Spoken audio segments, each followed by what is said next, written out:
우리가 풍성한 삶의 기초라는 책을 가지고 지금 말씀을 나누는데 여덟 번째 시간이 되었습니다. 오늘은 믿음으로 사는 삶의 원리라는 그런 제목을 가지고 말씀을 나누는데 고린도후서 5장 7절 말씀 우리 같이 한번 읽어보시죠. 고린도후서 5장 7절입니다.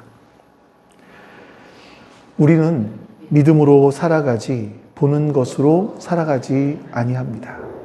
아멘.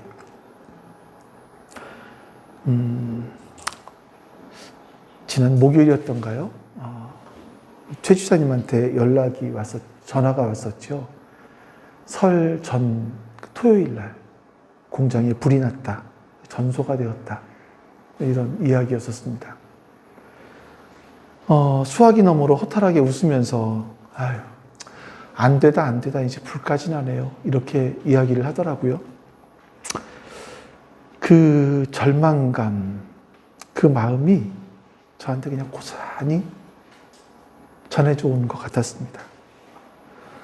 그래도 자식들과 함께 좀 살아보기 위해서 이제 힘들게 공장까지 인수를 해서 새로 시작했는데, 시작하고 몇 달 만에 불이 난 거잖아요. 내 땀, 또 희망, 이런 것들이 불과 함께 다 사라져버린 것 같은 그런 생각이 들었을 거예요. 뭐라고 할 말이 없더라고요. 제가 전화를 끊고 이제 사무실에 앉아서 이렇게 생각하다 보니까 하나님,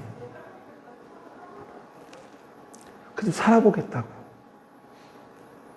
저렇게 발버둥을 치는데 하나님 이런 데 불까지 나면 어떡합니까? 이제 어떻게 살아가죠? 그런 생각들이 좀 많이 있었습니다. 그리고 곧바로 저희 안에 또 다른 소리가 막 들려오기 시작을 했습니다. 봐라.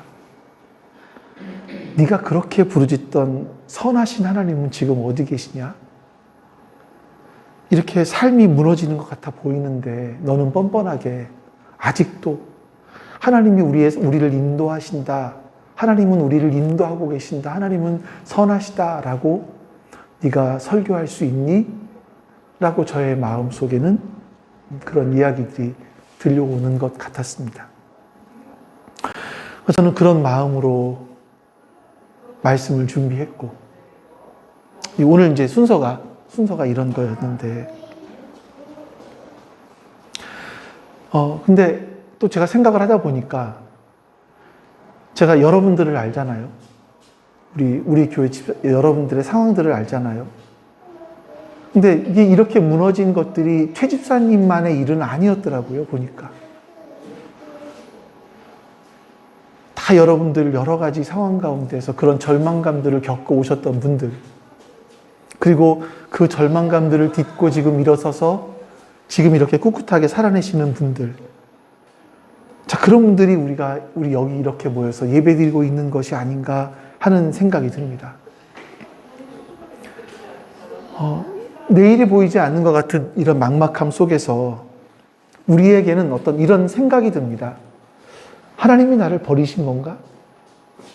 내 인생은 여기서 끝인가? 이런 느낌 있죠, 느낌. 이런 느낌들. 이런 느낌이 막 내 영혼을 짓누르는 것 같을 때가 있어요. 자, 그럴 때 우리는 뭘 의지하고 서야 될까? 무엇을 의지하고 서야 하는가라는 거죠. 그러니까 우리가 믿음이라는 걸 이야기할 곳은요, 여러분들이 여기 앉아서 찬송하고 하나님 말씀 듣는 여기가 아니라, 예배당이 아니라, 내 삶의 모든 수고가 마치 새까맣게 불타버린 것 같은 이 현실의 한복판. 여기서 우리가 믿음으로 살아간다는 것이 무엇인가 하는 그 의미를 찾아보아야만 할 겁니다. 자, 우리의 일상을 가만히 한번 들여다보십시오. 우리의 일상을 보면요, 정말 어떤 변덕스러운 불청객 하나가 우리의 마음의 운전대, 내 삶을 막 조정하려고 하는 것이 있어요. 그게 뭐냐면 느낌이라는 겁니다. 느낌이라는 녀석이죠. 지금 내 눈앞에 보이는 상황이 조금만 안 좋아 보여도요, 금세 우리는 이런 생각의 늪에 빠져요. 내 뜻대로 일이 안 풀리는 것 같은 것이 있으면 그 느낌은요, 우리 영적인 상태까지 막 통째로 흔들어 버리는 것 같습니다. 이렇게 내 일이 안 풀리는 걸 보니까 하나님은 나에게 무관심한 것 같아. 무관심한 것 같아.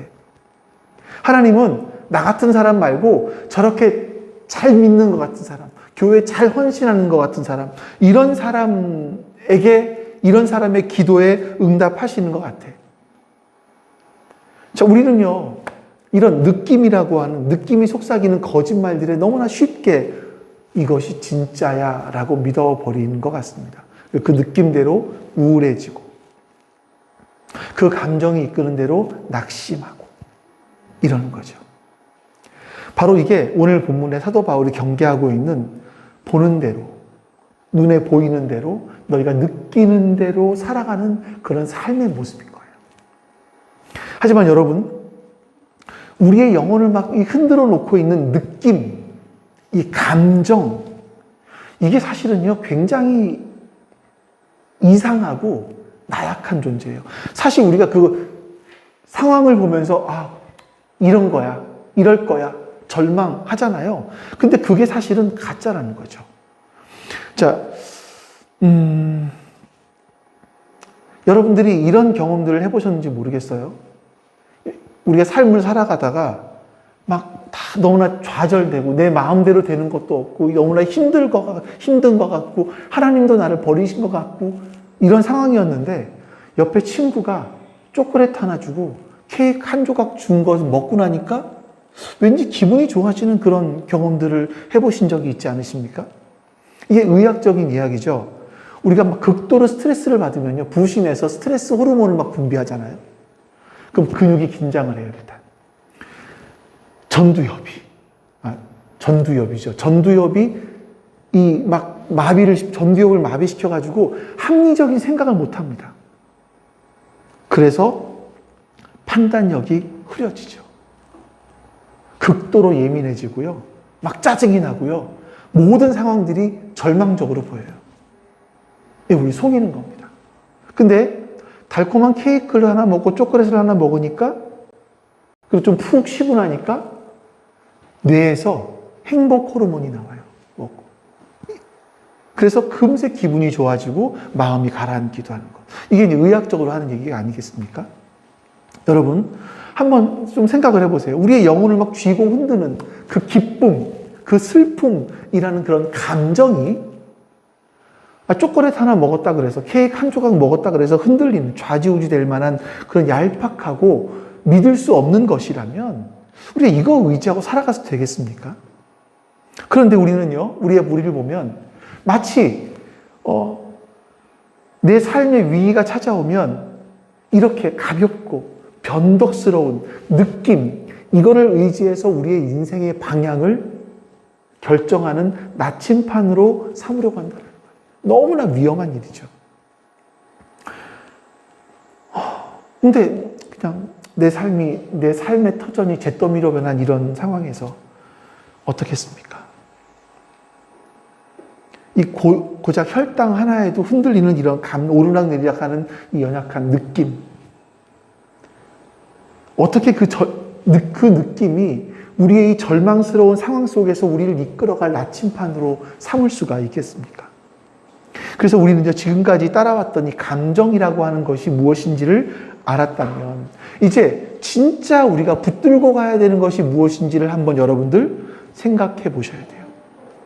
바울이 오늘 고린도후서 5장 7절에서 이 잿더미 같이 막막한 현실 속에서 과연 우리가 뭘 붙잡아야 되는가, 이거를 아주 선명하게 우리에게 보여주고 있습니다. 우리 다시 한번 고린도후서 5장 7절 말씀을 읽어볼까요?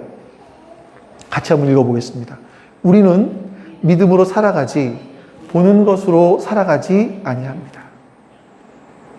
믿음으로 살아가는 것이지 보는 것으로, 눈에 보이는 것으로 살아가는 것이 아니다라고 얘기를 해요. 바울이 이렇게 말한 이유가 뭐냐면 이 고린도라는 이 지역은요, 지중해 해상 무역을 하는 지역이었기 때문에 로마에서 가장 화려했고 가장 돈이 많이 모여드는 항구 도시였었습니다. 그러니까 이 고린도에 사는 사람들은요, 철저하게 눈에 보이는 것에 열광했어요. 아, 저 사람이 얼마나 비싼 옷을, 화려한 옷을 입었는지, 저 사람의 통장에는 잔고가 얼마나 있는지, 얼마나 저 사람이 화려한 언어를 구사하는지, 그 당시 고대 철학이 있는 곳이다 보니까, 이런 것들로 그 사람이 누구인지를 결정했다라는 거죠. 뿐만 아니라, 교회 안에서도요, 그 사람이 얼마나 힘이 있는지가, 어떤 영적 체험을 하고 있는지, 어떤 성경 지식이 얼마나 많이 있는지, 이런 것을 가지고 그 사람의 교회에서의 신앙, 또 직분, 이런 것들을 결정했다는 겁니다. 근데 바울이 뭐라고 말하냐면, 우리는 보는 것으로 살지 않습니다. 이렇게 얘기를 해요. 자, 여기서 먼저 우리가 헬라어 2가지만 기억해야 될 것 같은, 오늘 헬라어를 좀 사용 한번 해볼게요. 2가지 단어만. 그래서 보는 것이라는 단어가 에이도스라는 단어인데요. 이 에이도스라는 단어는 단순하게 사람이 내 눈으로 이걸 보고 있어, 이걸 말하는 게 아니에요. 이 눈에 보이는 것, 그러니까 이 현상의 껍데기, 이걸 얘기하는 거죠. 내 눈앞에 보이는 내면의 문제가 아니라 이 현실의 껍데기, 이걸 말하는 겁니다. 절망적인 상황이 있으면 이 절망적인 상황의 껍데기, 이거를 뜻하는 단어가 바로 이 에이도스라는 단어예요. 우리는 살아가면서 수많은 에이도스를 봅니다. 아무리 눈물로 기도해도 변하지 않는 내 현실이라는 에이도스. 하나님이 나를 버리셨나? 그럼 우울감에 빠지겠죠? 살아갈 희망이 없는 그런 공장이 다 타버린 것 같은 이런 현실의 에이도스. 내 인생은 이제 끝났나? 하는 공포심을 막 우리 안에 불어넣습니다. 즉, 이 눈에 보이는 이 힘든 현실이 내 마음속에 절망, 우울함, 이런 느낌을 만들어내는 거예요. 그리고 그것이, 그 느낌이 우리를 인생의 벼랑 끝으로 몰고 가는 거죠. 자, 그럼 여러분, 진짜 중요한 거는 이 내 눈에 보이는 이 에이도스, 현실, 현상, 이것을 통해서 느낌을 얻는 것 중요한 것이 아니라 이 안에 과연 뭐가 있을까? 사실은 이게 중요하지 않겠습니까? 그래서 바울은요, 우리가 보이는 것으로 살아가지 않고 우리는 믿음으로 살아간다, 이렇게 얘기를 해요. 이 살아간다라는 단어가 뭔지를 보셔야 돼요. 한번 볼까요? 이 살아간다라는 단어는요, 내가 그냥 밥을 먹고 목숨을 연장하는 그런 걸 말하는 것이 아닙니다. 일상의 길을 그냥 꾸준하게 묵묵하게 살아가는 거예요. 걸어가는 거죠. 꾸준하게 걸어가는 거. 다시 말해서 내 눈앞에 보이는 모든 것들이 무너진 것 같은 이 에이도스, 이 현실 앞에서 여기에 굴하지 않고 꿋꿋하게 내 삶을 살아가는 겁니다. 여전히 계속해서 변함없이. 그러니까 이게 무슨 말을 하는 거냐면, 그리스도인들은 내 눈에 보이는 이 껍데기의 현실에 넘어져서 어떤 그 느낌 때문에 무너지는 사람이 아니라 그냥 아주 굳게 여전히 현실을 걸어가는 사람들이다. 이렇게 말하는 겁니다. 자, 이렇게 우리 인생의 변덕스러운 느낌, 감정, 이런 걸 따라 걷지 않는다면 우리는 뭘 가지고 살아가야 될까요? 이게 여러분, 우리가 많이 봤던 그림이에요. CCC에서 빌 브라이트라는 그 박사가 우리의 요동치는 감정이 있는데 이 감정에 끌려가지 않기 위해서 어떻게 살아가야 되는가, 이런 그림으로 우리 표현을 했어요. 증기기관차죠. 자, 메인 앞에는요, 사실이 있습니다. 사실. 두 번째는 석탄차, 믿음이 있죠. 세 번째는 객차, 감정입니다. 자, 여러분들이 이걸 잘 보셔야 돼요. 이 세 칸의 기차 앞에서 이 기차를 끌고 가는 것은 뭐냐면 제일 앞에 있는 기관차입니다. 여기에 엔진이 있어요. 이 뒤에 달린 이 객차가 아무리 화려하고 이 안에 있는 승객들이 아무리 기분이 좋고 나쁘고 상관없습니다. 우리를 끌고 가는 건 기관차예요. 근데 여러분, 이 객차가 만약에 우리를 끌고 간다고 생각을 해보십시오. 단 1m? 아니, 단 1cm라도 끌고 갈 수 있습니까? 우리의 느낌이 우리의 삶을 끌고 갈 수 있습니까? 없어요. 자, 우리의 인생은요, 다음 사진 볼까요? 우리의 인생은요, 똑같습니다. 그리스도인의 제일 앞에, 우리의 삶을 끌고 가는 제일 앞에 있는 엔진은요, 내 기분, 내 느낌, 내가 기도하면서 흘렸던 눈물, 신비적인 체험, 이런 것들이 아니에요. 온 우주가 두 쪽이 나도 내 삶이 잿더미로 변해도 결코 변하지 않는 분명한, 명백한 사실, 팩트. 이게 우리를 끌고 가야 돼요. 어떤 상황에도 흔들리지 않는 그 팩트, 사실이 우리를 끌고 가야 되는 거죠. 여러분, 기독교는요, 우리가 우리의 마음에 위로나 주는 옛날 이야기도 아니고요, 우리가 뭐 윤리적인 수양을 쌓는 그런 어떤 종교가 아니지 않습니까? 2000년 전에 갈보리 언덕의 십자가에서 예수 그리스도께서 내 모든 죄와 내 모든 저주를 대신 짊어지고 피 흘려 죽으셨던 그 흔들릴 수 없는 역사적 사실. 우리가 하나님을 알지도 못하고 내가 죄 가운데 방황하면서 살아가고 있을 때 주님이 나를 먼저 찾아와 주셔서 그 피 묻은 손으로 우리를 건져주셨던 그 십자가의 은혜라고 하는 분명한 사실. 그리고 사망의 권세를 깨트리고 완전히 깨트리고 부활하셔서 모든 것을 다 잃은 것 같은 이 순간에도 결코 나를 포기하지 않으시고 내 삶을 굳건하게 다스리고 계신다라는 이 사실. 우리는 이거를 붙들고 살아가는 거예요. 이게 우리의 인생을 끌고 가게 해야 되는 거죠. 근데 참 이상한 것이 뭐냐면 우리의 삶이 조금만 힘들어지잖아요. 그러면 우리는 무엇이 우리를 끌고 가게 하냐면 객차가 우리를 끌고 가게 만드는 거예요. 느낌이. 내가 주일날 예배당에서 좀 찬양을 하면서 은혜를 받았어요. 눈물을 흘렸어요. 그러면 이런 생각을 합니다. 내 마음에 뜨거운 감동이 밀려오는 걸 보니까 내 신앙은 아주 좋구나. 하나님이 나와 함께 하시는구나. 이런 생각을 하는 거죠. 안심해요. 그러다가 반대로 내 인생이 좀 풀리는 것이 없어요. 힘들어요. 내가 기도해도 하나님이 응답해 주시는 것 같지 않아요. 그럼 마음이 우울해지면서 하나님이 나와 멀어지셨나? 하나님이 나와 함께 하지 않으시는 건가? 하나님이 나를 미워하시는 건가? 주저앉아버려요. 이렇게 느낌과 감정이 이끄는 대로 신앙생활을 하는 이런 거꾸로 된 삶을 우리가 살아갈 수 있다는 거예요. 여러분, 순서가 뒤바뀌면요, 탈선합니다. 열차는요. 느낌이 이끄는 대로 가는 신앙은요, 환란이 오고 비바람이 치면, 인생의 비바람이 치면 무너집니다. 나의 느낌, 나의 감정대로 나의 미래가 결정되는 건 결코 아니거든요. 그냥 기분이 좋아지면 좋은 대로. 내 기분이 우울해요? 그럼 우울한 대로. 그대로 두는 거예요. 화가 나면요, 화가 나는 대로 두는 거예요. 그냥 놔두는 거예요. 객차는 객차대로 놔두는 거예요. 내가 추가하고 내 시선을, 이렇게 힘들고 어려울 때 내 시선을 추가하고 고정시켜야 될 분이 누구인가 하면, 하루에도 12번씩 변하는데 감정이 아니라 사실, 십자가의 그 사랑이라고 하는 그 사실.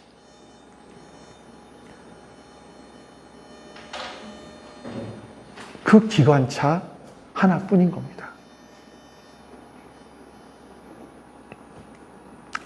자, 그럼 여러분, 이 변하지 않는 사실, 이 사실의 기관차를 내 삶으로 실제 가지고 와서 힘차게 달리게 하려면 어떻게 해야 될까요? 그 두 번째가 석탄차가 필요한 겁니다. 믿음이라고 하죠. 석탄차는요, 기관차의 아궁이에 끊임없이 석탄을 넣을 수 있도록 해주는 겁니다. 엔진이 아주 폭발적인 힘을 가지고 앞으로 달릴 수 있도록 해주기 위해서는요, 바로 믿음이 필요한 겁니다. 저는 그것이 바로 하나님이 이미 주신 약속이에요. 그 진리를 내 삶의 현실에 적극적으로 꺼내 쓰는 거예요. 자, 제가 믿음을 얘기할 때 이런 말씀 많이 드렸어요. 하나님이시면 그렇게 하실 수 있습니다. 하나님 말씀이면 사실입니다. 이런 말씀 드렸잖아요. 이것이 하나님의 말씀은 진리입니다. 하나님은 그렇게 하실 수 있습니다. 라는 것을 우리의 삶의 어려운데 계속 꺼내 쓰는 거예요. 자, 제가 5주 전에 우리 나눴던 이야기 여러분 기억하시는지 모르겠어요. 자, 평생을 길거리에서 폐지를 줍던 할머니. 그 할머니는 밥도 한 끼 잘 못 먹고 아주 가난하고 비참하게 살았어요. 겨울에도 불도 잘 못 대고. 이 할머니가 돌아가시고 나서 유품을 정리하다 보니까 장판 밑에서 현금 다발이 막 발견되는 거죠. 이런 기사가 종종 나왔었죠. 그때 여러분 이렇게 말씀드렸습니다. 돈이 없어서 굶는 건 안타까운 일이에요. 자, 그런데 엄청난 돈을 자기 집 장판 밑에 깔아놓고 있으면서 정작 배를 곪고 추위에 떨고 있다는 것은요, 비극이라는 거죠. 비극. 여러분, 우리가 예수 그리스도를 나의 구주로 영접했습니다. 바로 그 순간 하나님은요, 하늘의 신령한 복, 부활의 생명력, 그 풍성함을 우리에게 주셨어요. 우리의 인생의 장판 밑에 막 깔아주셨어요. 근데 왜 우리는 자꾸만 이거 꺼내 쓰지 못하고, 은행에 있는 거 그거 꺼내 쓰지 못하고, 장판 밑에 있는 거 꺼내 쓰지 못하고, 세상 사람과 똑같이 그런 감정에 이끌려서 작은 실패 앞에 무너지고, 요동치는 내 감정에 속아 넘어가고, 매일매일 영적인 빈곤함 가운데 두려워하면 살아가고 있는가라는 거죠. 그건 두 가지일 거예요. 이 인생의 장판 밑에 보물이 있다는 걸 모르거나, 아니면 꺼내 쓰는 법을 모르는 거죠. 그 여러분, 어떻게 하면 그걸 꺼내 쓸 수 있는지 이 두 가지로 오늘 말씀드릴게요. 여러분, 첫 번째가 내 영혼을 향해 설교하는 겁니다. 자, 이게 이 의사이고 목사였던 마틴 로이드 존스 목사님이 이런 말을 했어요. 그리스도인들의 가장 큰 영적 질병을 이렇게 이야기하는 거예요. 우리의 불행은 없어요. 예, 안 써놨어요. 우리의 불행은요, 대부분 내가 나 자신에게 말하기보다 내 속에서 들려오는 소리를 멍하니 듣고 있기 때문이다. 다시 한번요. 우리의 불행은요, 내가 나 자신에게 말하는 것이 아니라 내 속에서 들려오는 그 느낌의 소리, 이거를 멍하니 듣고 있기 때문이다 라고 말을 해요. 자, 아침에 눈을 떴습니다. 우리 안에 우울감이 있어요. 그러면 뭐 죄책감, 무가치함, 막 이런 감정들이 내 속에서 쉴 새 없이 막 나를 향해 얘기를 합니다. 넌 실패자야. 이번에 또 무너졌잖아. 하나님은 결국 널 버리신 거야. 너 인생 문제 끝났어. 계속 소리를 냅니다. 근데 우리는 이 속에서 외치는 그 소리를 멍하니 듣고 있어요. 맞아. 나는 그렇지. 나는 그런 사람이지. 아무런 반격도 하지 못합니다. 그러고 나서 하루 종일 이 절망감이라고 하는 것에 끌려다녀요. 근데 믿음으로 걷는다라는 것은 뭐냐면 이 내 안에 떠들고 있는 이 얄팍한 감정의 그 말을 그냥 듣고 있는 것이 아니라 내 영혼을 향해서 내가 선포하는 거예요. 뭘요? 팩트를요. 자, 구약성경 42편을 볼까요? 이 당시 상황이 뭐냐면요. 다윗이 지금 자신이 낳은 아들이 반역을 일으켜서 왕위를 빼앗고 아버지를 죽이려고 하는 상황이에요. 여러분들이 힘들어도 자식이 부모를 죽이려고 하는 상황보다 힘든 상황이 있겠습니까? 근데 다윗은요, 그냥 이런 비참한 현실에 빠져서 우울감에 빠져서 울고 있는 것이 아니라 자신의 영혼을 향해서, 마치 이거 같아요, 여러분. 잠깐 저를 보실까요? 저를 잠깐 보실까요? 자신의 영혼을 향해서 멱살을 잡고 외치는 것 같아요. 뭐라고? 같이 읽어보죠. 자, 시작. 내 영혼아, 내가 어찌하여 낙심하며 어찌하여 내 속에서 불안해하는가? 너는 하나님께 소망을 두라. 그가 나타나 도우심으로 말미암아 내가 여전히 찬송하리로다. 이게 뭐냐면요, 다윗이 지금 자기 자신에게 설교하는 거예요. 감정이 이끄는 대로 스스로에게 절망감을 불어넣는 것이 아니라 하나님의 변치 않는 그 약속, 이 약속의 말씀, 이거를 믿음을 가지고 계속 기관차의 아궁이에다 믿음을 떼는 거죠. 이게 마치 여러분, 이게 우리의 인생의 치열한 영적 전투가 이런 겁니다. 우리가 이 싸움을 해야 되는 거예요. 여러분들이 내 곁에 아무도 없는 것 같아, 이런 고독감이 밀려올 때 감정이 이끄는 대로 나를 벼랑 끝으로 몰고 가는 것이 아니라 내 스스로에게 설교를 하시는 겁니다. 이런 생각이 나요. 여러분, 창세기 50장 20절에 보면 요셉 기록해놨나요? 지웠나요? 있어요? 없어요. 예. 창세기 50장 20절에 보면 요셉이요 이런 고백을 하죠. 형님들은 나를 죽이기 위해서 나를 죽이려고 했지만 나에게 악을 베풀었지만 하나님은 그것을 선으로 바꾸셨습니다. 그래서 오늘날 이렇게 많은 사람들을 살게 해 주셨습니다. 이 얘기를 합니다. 여러분, 그 고백을 우리 자신들에게 하는 거예요. 하나님은 악을 선으로 바꾸시는 분이십니다. 지금 악한 일들이, 나를 힘들게 하는 일들이 일어났지만 하나님은 그것을 선으로 바꾸실 수 있는 분이십니다. 고백하는 거예요. 또 이 말씀도 볼까요? 아까 봤던 말씀, 로마서 8장. 같이 한번 읽어볼까요? 우리가 알거니와 하나님을 사랑하는 자, 그 뜻대로 부르심을 입은 자들에게는 모든 것이 합력하여 선을 이룹니다. 아멘. 이 약속의 말씀 있잖아요. 이 약속의 말씀을 붙잡고 내 안에 선포하는 거예요. 성진아,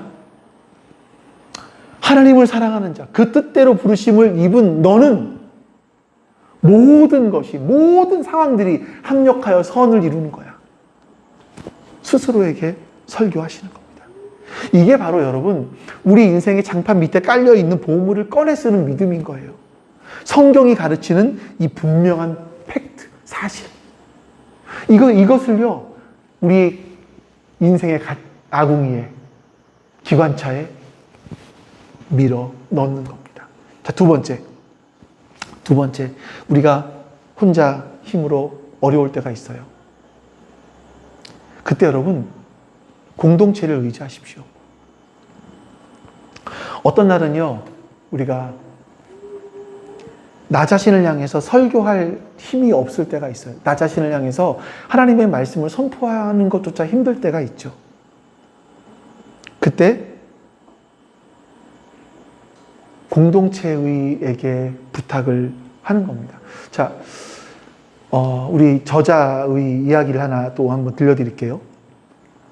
이분의 상황은 여러분들이 좀 전에 들으셨으니까 아실 거고, 미국으로 유학가 있을 때 도저히 혼자 힘으로 극복할 수 없는 그런 인생 최악의 위기에 부딪혔을 때 이 목사님은요, 자신 안에 속에서 들려오고 있는 우울감, 고립감이라고 하는 느낌의 객차에 굴복하는 것이 아니라 내 모든 자존심을 내려놓고 자기가 평상시에 존경하던 미국인 교수님의 연구실 문을 두드렸다고 합니다.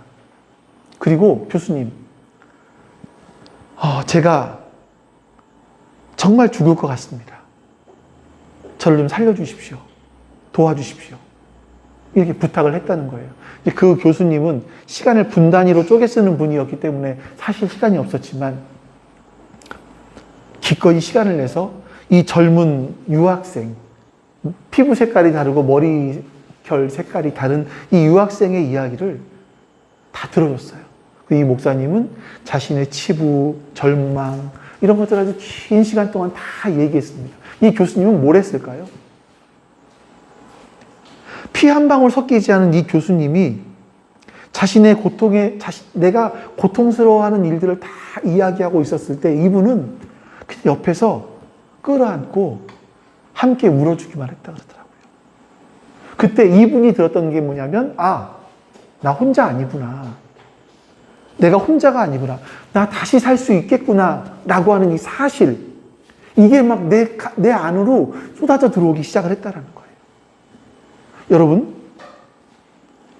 나를 짓누르고 있는 삶의 무게가 너무 힘들어서, 버거워서 혼자가 된 것 같은 느낌에 사로잡힐 수 있습니다.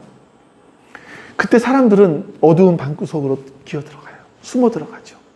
그러지 마십시오. 우리가 절망에 빠져 허우적거리기 전에 하나님께서는 우리를 살리기 위해서 이미 준비해 놓으신 공동체가 있는 거예요. 교회인 겁니다. 이게 하나님께서 우리보다 먼저 일하시는 그 하나님의 선행하시는 은혜라고 말씀드릴 수 있을 거예요. 그러니까 힘든 일이 있으시면 저에게, 또 지체들에게, 제가 지금 너무 숨이 막힙니다. 저를 위해 좀 기도해 주실 수 있습니까?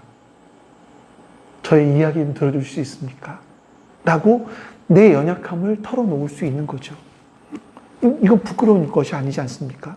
우리가 느낌에 속지 않고요. 하나님이 우리 교회 공동체 안에 심어 놓으신 그 어마어마한 그 복, 이걸 걷어내고요.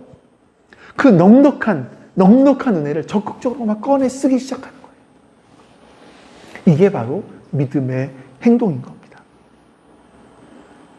그래서 오늘 최 집사님한테도 어떤 마음이었는지 모르겠어요. 밤에 잠을 잤는지, 밤에 잠을 자기나 했는지,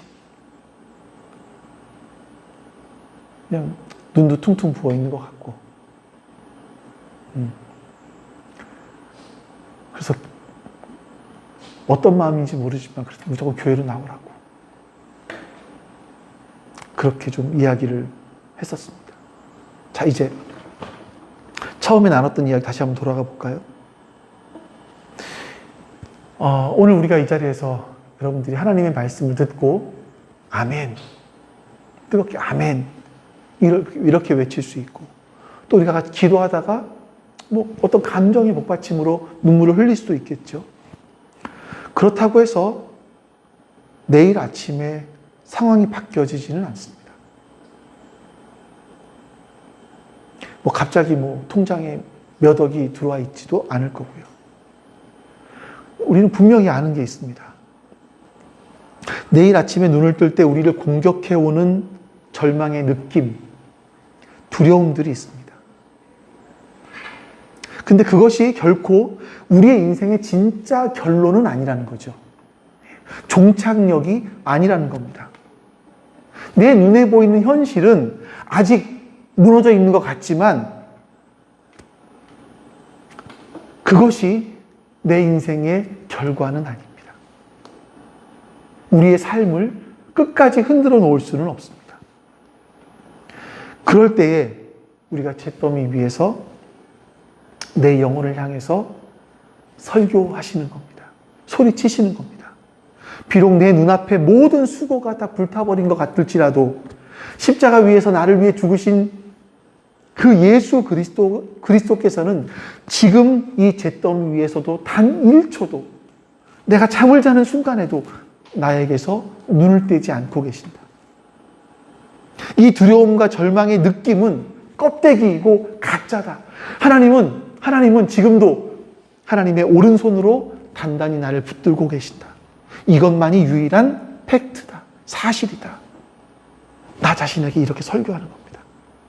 그리고 우리는요, 그 잿더미 앞에서 여러분, 최 집사님이 혼자 끙끙거리지 않도록 내버려 두지 않아야 합니다. 저분의 믿음의 아궁이의 불이 꺼져갈 때 공동체가 먼저 다가가야죠. 같이 끌어안고 눈물 흘리고 같이 울어주고 장판 밑에 숨겨져 있는 것 같은 그 하늘의 넉넉한 위로를 내가 너와 함께하고 있다라는, 하나님이 함께하시고 우리도 당신과 함께하고 있다라는 이 넉넉한 위로를 우리가 집사님한테 해줄 수 있어야 될 것 같습니다.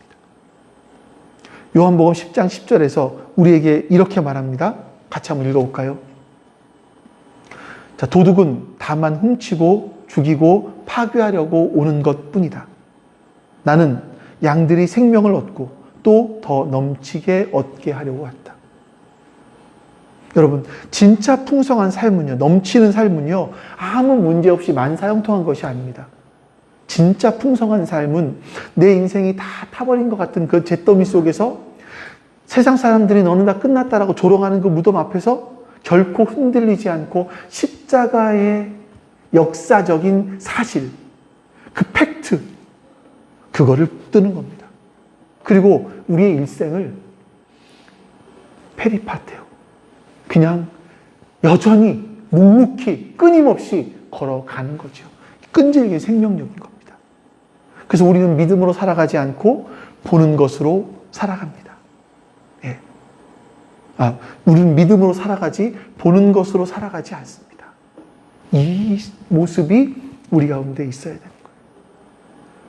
최 집사님만이 아니라 우리 역시 똑같지 않습니까? 여러분 내일부터 또 치열한 삶의 현장으로 나가셔야 됩니다. 여러분의 일상의 걸음이 우리 눈에 보이는 어떤 현실, 여기서 오는 내 변덕스러운 감정, 이거에 끌려가지 마십시오. 느낌에 끌려다니면 안 됩니다. 나 자신에게 십자가의 은혜와 부활의 진리를 매일 아침마다 선포하는 겁니다. 설교하시는 겁니다. 그리고 내 곁에 있는 이 공동체, 이 선물인 공동체에게 여러분의 손을 내미십시오. 잡아주십시오. 함께 살아가는 겁니다. 우리가 감정에 흔들리지 않고 변함없는 이 진리를 내 삶에 적극적으로 꺼내어 쓰는 여러분들이 이런 설교자가 되어 살아갈 때 비로소 우리는요, 우리의 삶 가운데 희망의 싹이, 생명이 돋아날 것이고 우리는 100배의 열매를 맺어가게 될 줄로 믿습니다. 우리 함께 이 믿음의 길을 힘차게 걸어가는 저와 여러분들이 되실 수 있기를 주님의 이름으로 축원합니다. 아멘. 아버지 하나님, 우리의 삶이 무너져 있을 그때에 우리의 삶 가운데 역경으로 인한 그런 불안한 마음들이, 두려움의 마음들이 우리의 마음을 찾아왔을 때에 우리를 이끌어가는 것은 그 불안함의 감정, 두려움의 감정이 아니라 하나님의 말씀, 변함없는 그 하나님의 말씀이라는 사실을 우리가 오늘 다시 한번 확인했습니다. 하나님, 내 감정, 내 느낌에 이끌려 우리의 삶을 살아가지 않게 해주시고 하나님의 말씀에 이끌려 내 삶을 살아갈 수 있도록 주님 은혜를 더해 주시옵소서. 우리가 그렇게 말씀에 이끌려 살아가는 그 삶이 우리 안에 함께 하기를, 그 말씀이 나를 이끌어 갈 수 있기를 주님 소망합니다. 주님 함께 해 주시옵소서. 여호와는 내게 복을 주시고 너를 지키시기를 원하며 여호와는 그의 얼굴을 내게 비추사 은혜 베푸시기를 원하며 여호와는 그 얼굴을 내게로 향하여 드사 평강 주시기를 원하노라. 아멘. 이제는 우리에게 세상을 살아갈 힘을 주시는 예수 그리스도의 은혜와 그 아들을 우리에게 보내주셔서 우리로 하여금 살게 해주시는 아버지 하나님의 사랑하심과 그 사랑을 우리 가슴에 절절히 깨닫게 해주시는 성령 하나님의 함께하심이 지금 주 앞에 머리 숙여 예배한 모든 하나님 백성들 머리 위에 지금부터 영원토록 함께하시기를 간절히 축원하옵나이다. 아멘.